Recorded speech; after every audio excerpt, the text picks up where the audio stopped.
கனவானே கைகால் முளைத்த காற்றானே கையில் ஏந்தியும் கனக்கவில்லையே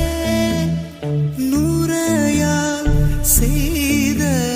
சிலையானே